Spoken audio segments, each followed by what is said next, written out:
fellas, welcome back. Welcome to lesson 3, part 2, sending emails from your phone. Now, in addition to using the computer to access your email, it's a great way for you guys to communicate, and it's great that you guys know how to do that.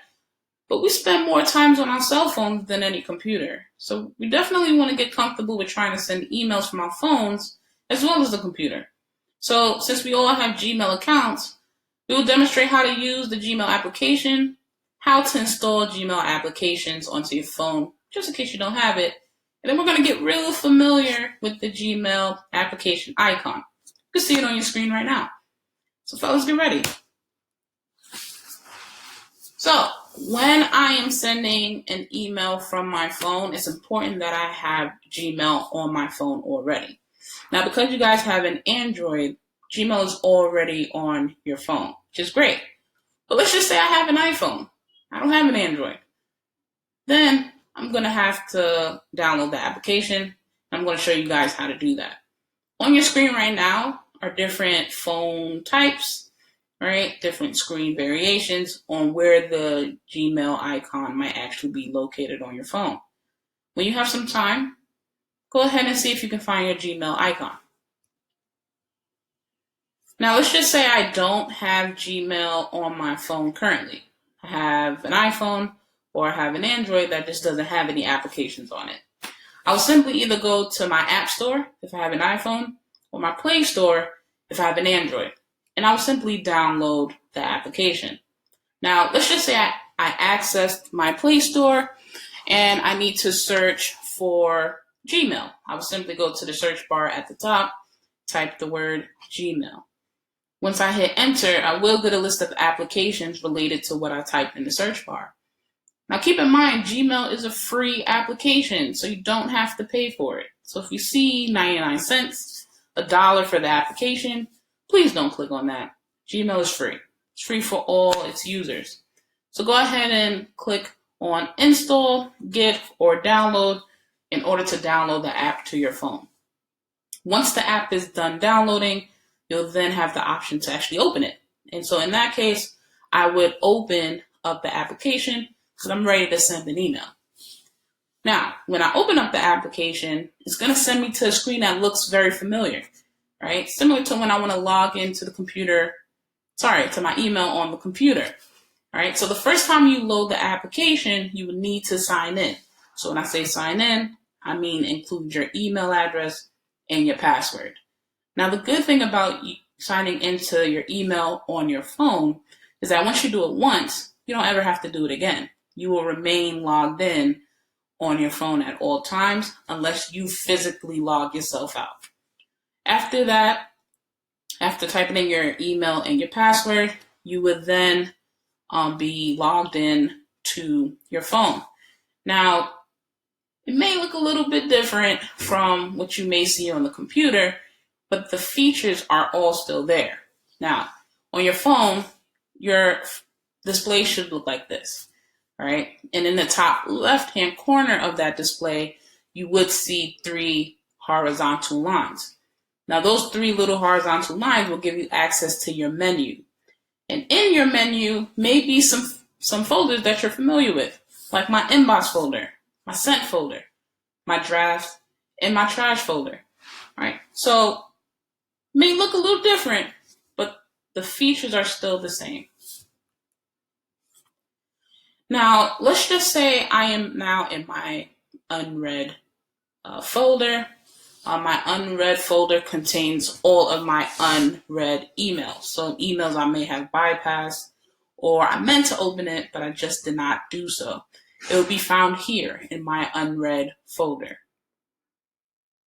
Everything folder. Right? The everything folder contains all of the read and unread emails in your inbox. Now here's a question. How can I actually tell the difference between messages that I've read versus an unread email? I want you guys to look on the right side of your screens. Here's an example of an everything folder that contains everything, right?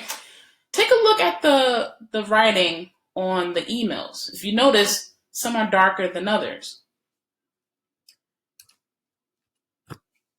If you guys look, The ones that are darker, right, looks a little bold, those are the ones that have not been opened yet. The ones that are a little lighter, you've opened them already. You may have even responded to them already. And that's how you know if you read the email versus the emails that you haven't read yet. Now I'm just going to go over folders that you already are aware of, but we'll just go over it. It's been a while since the first lesson, so I want to make sure that we all on the same page. So if you guys look at the different folder options, you will find the sent, the draft, and the draft folders, just like you would on the computer. What kind of email will be in your sent folder, right? All emails that you have sent. And remember, when I talk about the draft folder, I'm talking about emails that you started, but for some reason, you didn't necessarily finish it, right? But those emails are still there. They're just waiting for you in the draft folder. And from there, you can either access the email, finish it, and send it, or you can just leave it in there and forget about it because I no longer need it. But don't get nervous if you accidentally close it or if the computer shuts down. That email will be saved in the draft folder, just waiting for you to make up mind if you want to send it or leave it alone. Emails that you have in draft on your phone will also appear in your draft folder on the computer. So if I'm logged in on my phone and I send emails, I delete emails, or emails get sent to my draft folder, if I log into a computer, that action will show on a computer as well. So fellas, you guys are going to actually get a chance to compose an email from your phone. And when I say compose an email, of course, I'm talking about professional emails. So I'm going to give you guys an insight on how to do that. You guys are actually going to get some practice in your assessment. So if I want to create a new email from my phone, I'm going to look for that compose button. But of course, it's a little different because I'm doing it from my phone. So in this case, if I want to compose an email, I'm going to look for either the circle with the plus sign or the circle with the pencil in it, right? That, on our phones, is the compose button. So I hit that button, and to the right of your screens, this is what I end up seeing after I hit compose. Now, if you notice, the features are very similar, right? It indicates who the email is sent from, which is going to be sent from you. And then it's asking you to input other information. Now, remember, in a professional email, we always want to start with the subject, right? So you guys will start with the subject. Remember, it's a word or a phrase that summarizes the email. Then I will move down to my composed email, and I will actually begin with the greeting, the message, and the sign-off. The components of composing an email on the computer are the same as creating an email on your phone, right? It has who it's from, to, subject, and compose. Remember to add a subject line and also tap where it says compose to begin to type your message. When you are finished composing your professional emails, remember to proofread. And once you're finally ready to send these emails, we then add the email address of the person you're sending it to. Once you are finished, you have the email address of the person you're sending it to. You're going to look in the top right-hand corner of that screen and look for that paper airplane. Yes, a paper airplane. That is our send button. All right, fellas, I have confidence that you guys are finally ready to give this a shot on your own. So go ahead and go into Google Classroom, click on classwork, and begin your Part 2 assessments. Good luck, fellas.